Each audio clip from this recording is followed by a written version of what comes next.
রিয়াদুল জান্নাত মাদ্রাসা কর্তৃক আয়োজিত আজকের এই ওয়াজ মাহফিলে আসার বসার তৌফিক দান করেছেন। সকলে জোরে বলি আলহামদুলিল্লাহ।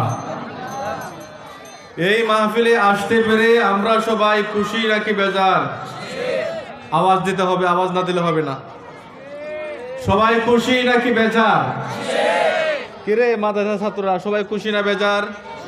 জোরে বলো, জোরে বলো। সবাই কি খুশি? এই যে এইরকম একটা মাহফিল, এইরকম একটা মাহফিলের অনেক দাম।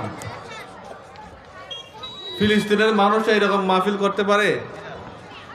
আমাদের পাশের রাষ্ট্র বার্মা, ইন্ডিয়ায় তো এইরকম মাহফিল করা অনেক টাফ ব্যাপার, অনেক জামালার ব্যাপার। বিগত 16 বছরও বাংলাদেশে মাহফিল করা অনেক কষ্টের ব্যাপার ছিল। আল্লাহ তাআলা আমাদেরকে এইরকম একটা রহমতের সামিয়ানার নিচে বসার তৌফিক দান করেছেন। শরীরের সমস্ত শক্তি উজাড় করে জোরে আল্লাহর শুকরিয়া আদায় করতে হবে আলহামদুলিল্লাহ। আমার সম্মানিত হাজিরিন, আমি আপনাদেরকে অনুরোধ করব সবাই একটু সামনে আগায় বসি। আর এই যে ছাত্ররা যারা এখানে শয়তানি করতেছে, এইভাবে তো করা যাবে না। এই যে এই সব তোমরা সবাই বসো, আল্লাহ চলে যাবো এখান থেকে। এইগুলা কি মাটির ভিতরে এরকম লাফালাফি করে কেন? এখানে হুজুররা আছেন না, আপনারা যান এইদিকে বসান, এইগুলোকে বসাই দেন, না লেগে বাইর করে দেন। আর যারা আপনারা এদিকে আসেন কষ্ট করে একটা ভিতরে বসেন, এসে আল্লাহকে বাঁচতে ভিতরে এসে বসেন। এটা সাপের খেলা না, এখানে কোনো সাপ খেলা চলে না যে দাঁড়ায় দাঁড়ায় দেখতে হবে। এখানে কোনো আপনার ওই যে কানের মলম বিক্রি হয় না যে দাঁড়ায় দাঁড়ায় দেখতে হবে কেন। সবাই এসে বসেন, সুন্দর করে সুন্দর করে এসে বসেন। এই বসাটা আপনার জীবনে হাসরের ময়দানে নাজাতের উসিলা হইতে পারে। কথাটা ঠিক কিনা বলেন? যেই ব্যক্তি 5 মিনিট পরে মরে যাবে, সে কি হাজার লক্ষ কোটি বার চেষ্টা করলে মাহফিলে বসতে পারবে? যখন আজরাইল ফেরেশতা মানুষের কাছে আইসা হাজির হয়ে যায়, পৃথিবীর আর কেউ না দেখলেও যে ব্যক্তি মরবে সে কিন্তু ঠিকই দেখে। তখন সে আফসোস করে, হায় রে আফসোস, যদি আমি মসজিদে গিয়ে নামাজ আদায় করতে পারতাম। হায় আফসোস, আমার যদি আমার শক্তি থাকতো গিয়ে আল্লাহর ঘর কাবা শরীফ আমি তাওয়াফ করতে পারতাম। হায় আফসোস, আমার যদি একটি শক্তি থাকতো, সময় থাকতো, আমি আলেম ওলামাদের সামনে গিয়ে বসে তাদের কাছ থেকে কোরআনের হাদিসের আলোচনা শুনতাম। এইরকম তারা আফসোস করবে, কিন্তু কাজ আর হবে না, কারণ সময় শেষ। এই জন্য সময় মানুষের জীবনে অনেক বড় দামি। সময়ে মানুষকে ফুলের মালা দেয়, সময়ের ব্যবধানে সেই ব্যক্তি জুতার মালা পায়। কথাটা ঠিক কিনা বলেন? সময় কত দাম, এটা মহামূল্যবান সম্পদ। আমরা তো ঘুমায়ে থাকি, অফিস থেকে এসে শুয়ে থাকি, টেলিভিশন, তারপরে ফেসবুক, ইন্টারনেট, বউর সাথে ঝগড়া করে সময় পার করে দিই। কিন্তু এই সময় যে কত মহামূল্যবান, আল্লাহ রাব্বুল আলামিন কুরআন শরীফের মধ্যে 114 খানা সূরা নাজিল করেছেন। এর মধ্যে একটা সূরার নাম সূরাতুল আসর। আসর শব্দের অর্থ হলো টাইম, সময়। সুবহানাল্লাহ।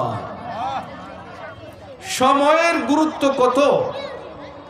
কুরআন শরীফ এটা ইউসুফ জুলেখার পুঁথি নয়, লাইলি মজদুর কিচ্ছা নয়।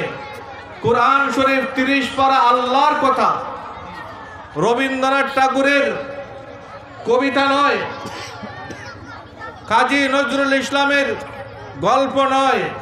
এটা হচ্ছে আল্লাহর কথা, যিনি এই কুল কায়নাত সৃষ্টি করেছেন, যিনি কুল কায়নাতের মালিক, সেই আল্লাহ রাব্বুল আলামিনের কথা। এর মধ্যে বিন্দু মাত্র কোনো সন্দেহ আছে? জোরে বলতে হবে, কোনো সন্দেহ আছে? আল্লাহ তাআলা এই কুরআন শরীফের মধ্যে একটা সূরা নাজিল করেছেন, সূরাতুল আসর। তারপরে আল্লাহ আবার এখানে কসম করেছেন, ওয়াল আসর। আল্লাহ রাব্বুল আলামিন কসম করে বলতেছেন সময়ের শপথ, সময়ের কসম, সময়ের শপথ। আল্লাহ তাআলা তো যে কোনো কথা বললে এটা এমনি মানুষ বিশ্বাস করার কথা, শপথ করলেন কেন? আল্লাহ তাআলা শপথ করে একটা কথা যদি বলেন, তাহলে এটার গুরুত্ব অনেক অনেক বেশি, সাধারণ বেশি নয়, লক্ষ লক্ষ কোটি কোটি বিলিয়ন ট্রিলিয়ন বেশি গুরুত্বপূর্ণ আল্লাহর কথা। তারপরে আবার আল্লাহ কসম করে বলতেছেন ওয়াল আসরি ইন্নাল ইনসানা লাফি খুসর। আল্লাহ তাআলা বলেন, হে জগৎবাসী, আমি আল্লাহ সময় টাইমের কসম করে আমি আল্লাহ বলতেছি যে তামাম পৃথিবীর সমস্ত মানুষগুলো ধ্বংস হয়ে যাবে, সমস্ত মানুষ ক্ষতিগ্রস্ত হয়ে যাবে, সমস্ত মানুষ ক্ষতিগ্রস্তের মধ্যে আছে। ওয়াল আসরি ইন্নাল ইনসানা লাফি খুসর, সমস্ত মানুষ ক্ষতিগ্রস্ত। আল্লাহ তাআলা তারপরে বলেন ইল্লাল্লাযীনা আমানু, কিন্তু যারা ঈমানদার সেই সমস্ত বান্দা বান্দিরা কখনো ক্ষতিগ্রস্ত ধ্বংসশীল নয়, তারা ক্ষতিগ্রস্ত হবে না। তাহলে আল্লাহ রাব্বুল আলামিন তার 30 পারা কোরআনের মধ্যে সময়ের শপথ করেছেন। সময়ের শপথ করে আল্লাহ তাআলা তামাম পৃথিবীর মানুষের সামনে যেই কথাটা সর্বপ্রথম বলেছেন, এই পৃথিবীর সবাই ক্ষতিগ্রস্ত, সবাই ধ্বংস হয়ে যাবে, কিন্তু যার মধ্যে ঈমান আছে সেই ব্যক্তি কখনো ধ্বংস হবে, সে ক্ষতিগ্রস্ত নয়। আমার ভাইয়েরা, গভীর মনোযোগ দিয়ে কথা বুঝতে হবে। আল্লাহ রাব্বুল আলামিন এই পৃথিবীতে মানুষকে যে প্রেরণ করেছেন, মানুষকে হেলায় খেলায় রং তামাশায় ফেসবুক ইন্টারনেট মোবাইল চালিয়ে সময় কাটানোর জন্য আল্লাহ সৃষ্টি করেন নাই। মানুষের সময় কিন্তু খুব কম, 60-70 বছর। মানুষ এখন জোয়ান মরে যায়, যুবক অবস্থায় মরে যায়, 30-35 বছর পরে মানুষ মরে যায়। 25 বছরের ছেলেদের চুল পেকে যায়, দাড়ি সাদা হয়ে যাচ্ছে, চোখের পাওয়ার কমে যাচ্ছে, দাঁত পড়ে যাচ্ছে, দাঁতগুলো ফাঁক ফাঁক হয়ে যাচ্ছে। আগে কিন্তু মানুষ 40-45 বছর বয়সে গিয়ে মানুষের চুল দাড়ি সাদা হইতো, কথাটা ঠিক কিনা বলেন? আর এখন 20 বছরের পরেই ছেলে বৃদ্ধ হয়ে যায়, চুল দাড়ি সাদা হয়ে যায়, 30 বছরের পরে দাঁত খেয়ে যায়, চোখের পাওয়ার কমে যাচ্ছে। কারণ গাছ যদি আপনার বয়সওয়ালা হয়ে যায় তখন ফল কিন্তু আস্তে আস্তে ছোট হইতে থাকে, কথাটা ঠিক কিনা বলেন? দুনিয়ার বয়স, দুনিয়া বৃদ্ধ হয়ে যাচ্ছে, দুনিয়ার বয়সওয়ালা হয়ে যাচ্ছে, এই পৃথিবীর মানুষও তাদের হায়াত কমে যাচ্ছে। কিয়ামত অতি সন্নিকটে, কিয়ামত বেশি দিন দূরে নয়। আমার ভাইয়েরা, এই জন্য আল্লাহ রাব্বুল আলামিন আমাদেরকে তার ইবাদত করার জন্য এই পৃথিবীর মধ্যে প্রেরণ করেছেন। আল্লাহ রাব্বুল আলামিন মানুষকে এই পৃথিবীর মধ্যে মৌলিক মানুষের একজন মানুষের জন্য আল্লাহ তাআলা মৌলিক 3টা কাজ দিয়েছেন। দিনের গুরুত্বপূর্ণ 3টা কাজ রয়েছে। আমাদের ইসলাম ধর্ম, এই ইসলাম ধর্মের 5টা খুঁটি, কালিমা, নামাজ, রোজা, হজ, যাকাত, এইগুলো হচ্ছে ইসলামের স্তম্ভ, খুঁটি, পিলার। যেরকম খুঁটি ছাড়া ঘর টিকবে না, পিলার ছাড়া যেই রকম ভাবে 5তলা 10তলা বিল্ডিং কখনো টিকতে পারে না, ঠিক তেমনি ভাবে ইসলামের খুঁটি হচ্ছে 5টি। আর ইসলাম ধর্মের মৌলিক 3টা কাজ আছে। কয়টা কাজ আছে? দিনের 3টা মৌলিক কাজ আছে। কয়টা কাজ আছে? আরো জোরে বলেন, কয়টা কাজ আছে? আমাদেরকে ওয়াজ থেকে কিছু নিয়ে যাওয়া দরকার না বাড়িতে। 1 নম্বর দিনের মৌলিক কাজ হলো তালিমে দিন, দিন শিক্ষা। 2 নম্বর মৌলিক কাজ, ইসলামের মৌলিক কাজ হচ্ছে তাবলীগে দিন, দিন প্রচার। আরেকটা হচ্ছে তাগলিবে দিন, দিনের বিজয়। ইসলাম ধর্মের মৌলিক কয়টা কাজ? 1 নম্বরে তালিমে দিন, 2 নম্বরে তাবলীগে দিন, 3 নম্বরে হচ্ছে তাগলিবে দিন, দিনের বিজয়। 1 নম্বর দিনের তালিম। দিনের তালিম আমাদেরকে কেন নিতে হবে? তালিমে দিন, দিনের শিক্ষা। এই শিক্ষাটা আবার, দিনের শিক্ষাটা আবার 2 ভাগে বিভক্ত। একটা হচ্ছে শরীয়ত, একটা হচ্ছে মারিফত। একটা হচ্ছে বাহ্যিক শিক্ষা, আর একটা হচ্ছে আত্মশুদ্ধির শিক্ষা। আত্মশুদ্ধির শিক্ষাটাকে কোরআনের ভাষায় বলা হয় ইলমে মারিফত বা তাসকিয়া, আত্মশুদ্ধি। আমার সম্মানিত ভাইয়েরা, আল্লাহ রাব্বুল আলামিন দিন শিক্ষা সম্পর্কে আল্লাহ তাআলা কুরআন শরীফের মধ্যে সর্বপ্রথম নবীজির উপর যে আয়াত নাজিল করেছিলেন, সর্বপ্রথম নবীজিকে আল্লাহ আয়াত নাজিল করে বলেন নাই নামাজ পড়েন, সর্বপ্রথম বলেন নাই যাকাত দেন, রোজা রাখেন, হজ করেন, সর্বপ্রথম আল্লাহ এইগুলো নাজিল করেন নাই। সর্বপ্রথম বিশ্ব নবী মুহাম্মদ আরবীর উপর যে আয়াত নাজিল করেছিলেন, আয়াত নাজিল করে আল্লাহ তাআলা বলেছেন, ইকরা বিসমি রাব্বিকাল্লাযী খালাক। হে আমার প্রিয় নবীজি, হে আমার প্রিয় রাসূল, আপনি পড়েন, আল্লাহর নামে পড়েন, ইকরা বিসমি রাব্বিকাল্লাযী খালাক, খালাকাল ইনসানা মিন আলাক। আপনি আল্লাহর নামে পড়েন। সর্বপ্রথম আল্লাহ কোরআন শরীফের আয়াত নাজিল করে পড়ার কথা বলেছেন, জ্ঞান অর্জনের কথা বলেছেন। এমন পড়া পড়তে হবে, এমন শিক্ষা অর্জন করতে হবে যে শিক্ষার মধ্যে রয়েছে প্রভুর শিক্ষা, প্রভুর জ্ঞান। আল্লাহ রাব্বুল আলামিন বলতেছেন, ইকরা বিসমি রাব্বিকাল্লাযী খালাক, খালাকাল ইনসানা মিন আলাক। আল্লাহ রাব্বুল আলামিন মানুষকে রক্ত থেকে সৃষ্টি করেছেন। সর্বপ্রথম আল্লাহ তাআলা নবীজিকে পড়ার কথা বলতেছেন, শিক্ষা অর্জন করেন। কারণ শিক্ষা ছাড়া জাতি অন্ধকার। শিক্ষাই হচ্ছে জাতির মেরুদণ্ড, আর সেই শিক্ষা হচ্ছে কোরআনের শিক্ষা। কোরআনের শিক্ষা যদি না থাকে তাহলে গোটা বাংলাদেশ নয়, গোটা পৃথিবী অন্ধকার হয়ে যাবে।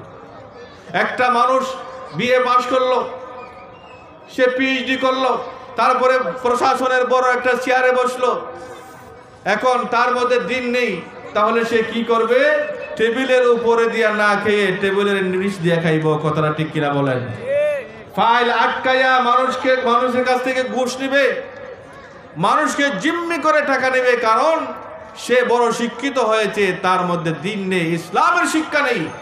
ইসলামের শিক্ষা না থাকার কারণে, দিনের শিক্ষা না থাকার কারণে, রবের শিক্ষা না থাকার কারণে শিক্ষিত হওয়ার পরেও মানুষকে জিম্মি করে মানুষের কাছ থেকে, কষ্ট দিয়ে মানুষের কাছ থেকে টাকা আদায় করবে। কথাটা ঠিক কিনা বলেন? তাহলে যদি দিনের শিক্ষা থাকে তাহলে কখনো সে মানুষকে জিম্মি করে টাকা নিবে না। এদেশের কোনো ইমাম সাহেব কখনো মানুষের পকেট মারেন না। এদেশের কোনো মাদ্রাসার শিক্ষক কোনো মানুষের কাছ থেকে ঘুষ নেন না। এদেশের কোনো মসজিদের মুয়াজ্জিন রাস্তাঘাটে কখনো হাইজ্যাক করেন না, মানুষের মোবাইল ছিনতাই করেন না, মানুষের জায়গা জমি দখল করেন না। কারণ তার কাছে শিক্ষা আছে, এমন শিক্ষা যে শিক্ষা তাকে মনুষ্যত্ব শিক্ষা দেয়, যে শিক্ষা তাকে আল্লাহকে ভয় করতে শিক্ষা দেয়।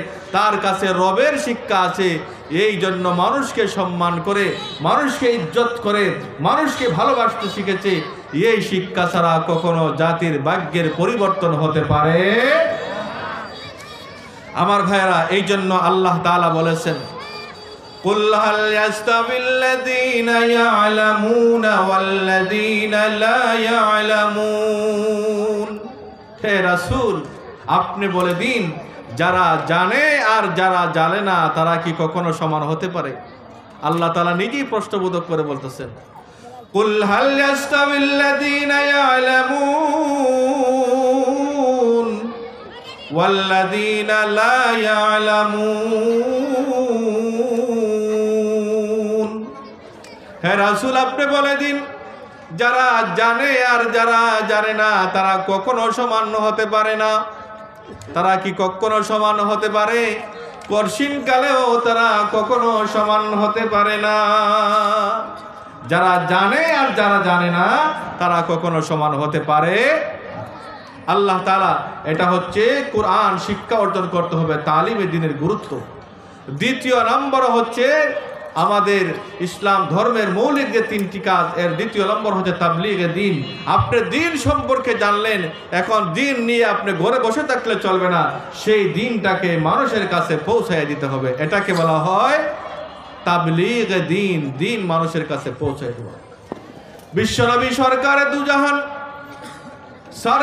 দু জাহান নবী বিদায় হজ্জের ভাষণে সোয়া লক্ষ সাহাবায়ে কেরামকে সামনে নিয়ে নবীজি বলেছেন, বাল্লিগু আন্নী ওয়ালাউ আয়া। হে আমার সাহাবীরা, যদি তোমরা একটি কথাও আমি নবীর কাছ থেকে জানো, যে জানে না তার কাছে পৌঁছায় দাও। পৌঁছায় দেওয়ার দায়িত্বটা হচ্ছে তোমার। নবীজি বলেছেন, তুমি যদি দিনের একটা কথা জানো, যে ব্যক্তি জানে না তার কাছে পৌঁছায় দেওয়ার দায়িত্ব যে জাননেওয়ালা তার। যে ব্যক্তি দিনের দাওয়াত দেয়, যে মানুষকে দ্বীনের পথে আহ্বান করে তার সম্মান কত। আল্লাহ তাআলা কোরআনে কারীমের মধ্যে বলেছেন, ওয়ামান আহসানু কাওলাম মিম্মান দাআ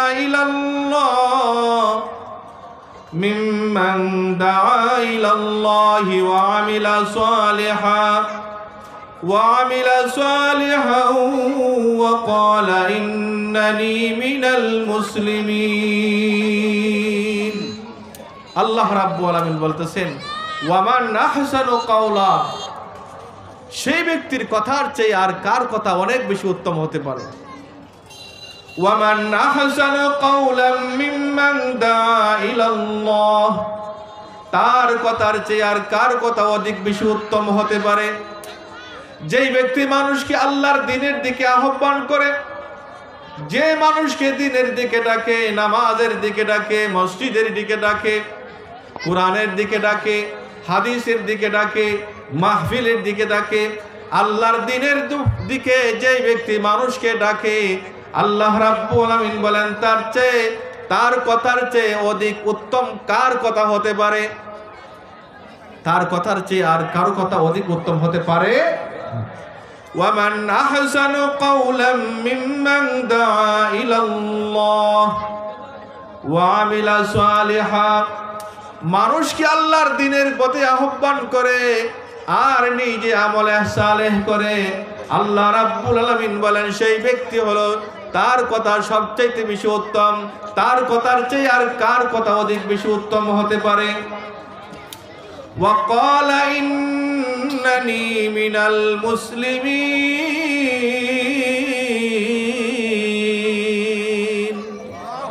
আর সেই ব্যক্তি বলে আমি একজন মুসলমান, আমার পরিচয় আমি একজন মুসলমান, আমি আল্লাহকে রব বলে স্বীকার করেছি, আমি মুহাম্মদ আরবিকে আমার নবী হিসাবে আমি বিশ্বাস করেছি, আমি কোরআনকে আল্লাহর কিতাব বলে বিশ্বাস করেছি, আমাকে মরতে হবে, কবর জগতে যেতে হবে, হাসরের মাঠে উঠতে হবে, আমাকে হাসরের ময়দানে আল্লাহর বিচারে কাঠগড়ায় দাঁড়াতে হবে। এই কথা যেই ব্যক্তি বিশ্বাস করে তাকে বলা হয় মুসলমান, যে আল্লাহর দ্বীনের পথে মানুষকে ডাকে আর আমলে সালেহ করে আর বলে আমি একজন মুসলমান। তার কথার চেয়ে পৃথিবীতে আর কারো কথা অধিক বেশি উত্তম হতে পারে না। আমার ভাইয়েরা, এই জন্য আল্লাহ রাব্বুল আলামিন আমাদেরকে এই দ্বীনের কথা মানুষের কাছে পৌঁছায় দেওয়ার দায়িত্ব তার উম্মতকে, বিশ্ব নবীর উম্মতকে আল্লাহ দিয়েছেন। প্রাচীন কালে আগের জামানায় যত নবী রাসূল ছিলেন তারাই একমাত্র দ্বীনের দাওয়াত দিতে পারতেন। বিশ্ব নবী মুহাম্মদুর রাসূলুল্লাহর উম্মতের বৈশিষ্ট্য হলো নবীজি দ্বীনের দাওয়াত দিয়েছেন, তার উম্মতের প্রত্যেকেই দ্বীনের দায়ী, সবাই দ্বীনের দাওয়াত দিতে পারবে। আগের নবীরা শুধুমাত্র নবীরাই দাওয়াত দিতে পারতেন, উম্মতরা দাওয়াত দেওয়ার কোনো অধিকার ছিল না।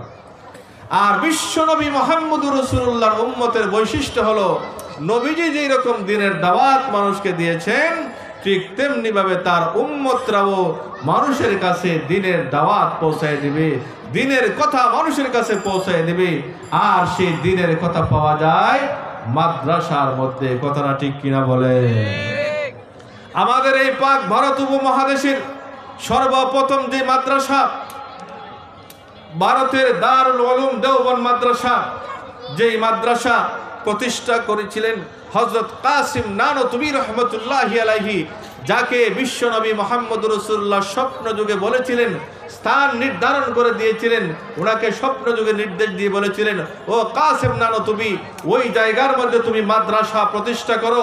বিশ্ব নবী মুহাম্মদুর রাসূলুল্লাহ সাল্লাল্লাহু আলাইহি ওয়াসাল্লাম কাসিম নানতুবিকে যেই রকম তিনি নির্দেশ দিয়েছিলেন, রসুলের নির্দেশ পেয়ে কাসিম নানতুবি যে মাদ্রাসা প্রতিষ্ঠা করেছিলেন, ওই মাদ্রাসার নাম হলো ভারতের দারুল উলুম দেওবন্দ মাদ্রাসা। সুবহানাল্লাহ। এই মাদ্রাসা থেকে সারা বিশ্বের বড় বড় উলামায়ে কেরাম তৈরি হয়েছেন। সেখান থেকে তৈরি হয়েছেন হযরত আশরাফ আলী থানভী রহমতুল্লাহি আলাইহি। দেওবন্দ মাদ্রাসা থেকে তৈরি হয়েছেন আনোয়ার শাহ কাশ্মীরি রহমতুল্লাহি আলাইহি, যার নাম ছিল দারুল উলুম দেওবন্দের চলতি ফিরতি কুতুবখানা। দারুল উলুম দেওবন্দ মাদ্রাসার শত শত হাজার হাজার কিতাব আছে, সবগুলো ওনার মুখস্থ ছিল, কিতাব খুলে দেখার প্রয়োজন ছিল না। আনোয়ার শাহ কাশ্মীরিকে জিজ্ঞাসা করলে ওই মাসলা কোথায় আছে তিনি বলে দিতেন ওই কিতাবের অত নম্বর পৃষ্ঠার মধ্যে আছে। ওনার নাম ছিল চলতি ফিরতি লাইব্রেরি। সুবহানাল্লাহ। এই মাদ্রাসা থেকে তৈরি হয়েছেন শাহ ওলিউল্লাহ মুহাদ্দিস দেহলভী। ওই মাদ্রাসা থেকে তৈরি হয়েছেন আব্দুল আজিজ মুহাদ্দিস দেহলভী। যে আব্দুল আজিজ মুহাদ্দিস দেহলভী রহমতুল্লাহি আলাইহির একটি মাত্র ফতোয়ার কারণে এই উপমহাদেশ থেকে ব্রিটিশরা যারা 200 বছর পর্যন্ত এই উপমহাদেশের মুসলমানকে গোলামীর জিঞ্জিরে আবদ্ধ করেছিল, তিনি বলেছিলেন তাদের বিরুদ্ধে জিহাদ করা ফরজ। শাহ আব্দুল আজিজ মুহাদ্দিস দেহলভীর ফতোয়ার কারণে লক্ষ লক্ষ মুসলমান সেদিন জিহাদের ময়দানে ঝাঁপিয়ে পড়েছিল। এই উপমহাদেশ থেকে ব্রিটিশরা তাদের গাট্টি গুট্টি গুল করে তারা ওই লন্ডন পালিয়ে গিয়েছিল। আমার সম্মানিত ভাইয়েরা, এই পাক ভারত উপমহাদেশ, ভারত, বাংলাদেশ, পাকিস্তান উলামায়ে কেরামের রক্তের উপর এই স্বাধীন হয়েছিল। 1947 সালে এদেশের উলামায়ে কেরাম রক্ত দিয়েছিলেন। উলামায়ে কওমিয়া, উলামায়ে দেওবন্দ কওমি মাদ্রাসার উলামায়ে কেরামকে 14,000 উলামায়ে কেরামকে ফাঁসির কাস্টে ঝুলিয়েছিল। ফাঁসির কাস্টে তাদেরকে ঝুলিয়েছিল, জেলে বন্দী করেছিল, নির্মম অত্যাচার করেছিল। উলামায়ে কেরামের রক্তের বিনিময়ে 1947-এ পাক ভারত উপমহাদেশ স্বাধীন হয়েছে। উপমহাদেশ স্বাধীন হওয়ার পরে ভারত থেকে পাকিস্তান আলাদা হয়েছে, তখন হয়েছিল পাকিস্তান। এই পাকিস্তান ভেঙে 1971 সালে পশ্চিম পাকিস্তান এবং পূর্ব পাকিস্তান হয়েছে। পশ্চিম পাকিস্তান থেকে আমরা বাংলাদেশ হয়েছি। আমার সম্মানিত ভাইয়েরা, তাহলে এই দেশ স্বাধীনতার পিছনে উলামায়ে কেরামের অবদান রয়েছে, উলামায়ে কেরামের রক্ত রয়েছে। আর সেই উলামায়ে কেরাম তৈরি হয়েছে দারুল উলুম দেওবন্দ থেকে। সেই দেওবন্দ হচ্ছে পাক ভারত উপমহাদেশের স্বাধীনতার মূল ঘাঁটি। কথাটা ঠিক কিনা বলেন? দাওয়াত ও তাবলীগ দারুল উলুম দেওবন্দ মাদ্রাসা থেকে ছাত্ররা তৈরি হচ্ছে, আলেম হচ্ছে। কিন্তু বড় যারা বয়স্ক হয়ে যাচ্ছেন, যাদের বয়স হয়ে গিয়েছে, তারা কিভাবে দিন শিখবেন? বয়স্ক মানুষকে দিন শিক্ষা দেওয়ার জন্য দারুল উলুম দেওবন্দ মাদ্রাসার উস্তাদ হযরত মাওলানা ইলিয়াস রহমতুল্লাহি আলাইহি দাওয়াত ও তাবলীগের মেহনতকে চালু করেছিলেন। কিন্তু সেই দাওয়াত ও তাবলীগকে আজকে ডিভাইডেড করে দেওয়ার জন্য ইসরায়েল আর ভারত মিলে আমাদের বাংলাদেশের এই বিশ্ব ইজতেমাকে তারা নস্যাৎ করার জন্য ভারতের এবং ইসরায়েলের মোসাদ গোয়েন্দারা কাজ করতেছে। বাংলাদেশের উলামায়ে কেরাম যতই চেষ্টা করতেছেন না কেন, তারা ঐক্য হবে না। কারণ তাদের মূল প্রভু হচ্ছে ইন্ডিয়ার, হিন্দুস্তানের ওই দিল্লিতে বসে আছে সাদ খানদলবি, ইহুদিদের এজেন্ট, ইসরায়েলের মুসাদের এজেন্ট। আপনারা আশ্চর্য হয়ে যাবেন, তাবলীগ তো করবে দিনদার মানুষ। এই ওসামা আর সাদপন্থীরা তারা টেলিভিশনের নায়ক নায়িকাদেরকে নিয়ে এসে তাবলীগ করার জন্য। অনন্ত জলিল সারাদিন মহিলাদের সাথে ডলাডলি করে, সেই ব্যক্তি বিশাল পাগড়ি লাগাই আসে মসজিদে মানুষকে দাওয়াত দেয়। সে নিজেই তো ঠিক নাই, নিজেই তো 24 ঘন্টা চৌকের জিনার মধ্যে লিপ্ত। এই সমস্ত ধান্দাবাজ বাটপারদেরকে এনে ধরে তারা তাবলীগের পবিত্র জায়গার মধ্যে বসিয়ে দিচ্ছে। আমার সম্মানিত মুসল্লি ভাইরা, আমাদের সবাইকে আমরা নিজের খেয়ে নিজের পরে দেশের মানুষ তাবলীগ করেন, মসজিদ মাদ্রাসায় টাকা দেন, কোনো হিন্দুস্তানের সাদ খানদলবির দালালি করার জন্য নয়। আমরা তাবলীগ করি আল্লাহর দ্বীনের জন্য, আল্লাহকে রাজি খুশি করার জন্য। কোনো হিন্দুস্তানের কোন ব্যক্তির দালালি করার জন্য আমরা তাবলীগ করি না। কথাটা ঠিক কিনা বলেন? আজকে যত বাতিল আছে বাংলাদেশে, আটরশি বলেন, দেওয়ানবাগি বলেন, ওই হিজবুত তাওহীদ বলেন, কাদিয়ানি বলেন, সকলের দুশ্মন হচ্ছে উলামায়ে কেরাম। কারণ উলামায়ে কেরামের কাছে এই যে কোরআন আছে, এই কোরআন হচ্ছে সত্য মিথ্যার মাপকাঠি। উলামায়ে কেরাম সেই কোরআন দিয়ে তারা বুঝতে পারেন কে ইসলামের পক্ষে আর কে ধর্মের বিপক্ষে। উলামায়ে কেরামকে কখনো ধোঁকা দেওয়া যায় না, সাধারণ মুসলমানকে ধোঁকা দেওয়া যায়। তাই আমার সম্মানিত মুসল্লি ভাইরা, আমরা মাদ্রাসায় আমাদের ছেলে মেয়েকে দিব, আমরা তাদেরকে মাদ্রাসায় পড়াবো, তারা বড় হয়ে দ্বীনের আলেম তৈরি হবে, তারা ইসলামের প্রচার করবে, তারা দ্বীনের দায়ী ইলাল্লাহ হবে। আর আমরা যারা বয়স্ক হয়ে গেছি, আমরা 3 দিনের জামাতে যাব, আমরা দ্বীনের তাবলীগ করব, তাবলীগ শিখবো, ইসলাম শিক্ষা নিব উলামায়ে কেরামের কাছ থেকে। কোনো ডাক্তার, ইঞ্জিনিয়ার, মাস্টারের কাছ থেকে ইসলাম শিক্ষা যায়? আল্লাহ তাআলা আমাদের সবাইকে দ্বীনের সঠিক বুঝদান করুন, দ্বীনের পথে চলার, ইসলামের পথে চলার, ইসলামের খেদমত করার আল্লাহ তাআলা আমাদের সবাইকে তৌফিক দান করুন।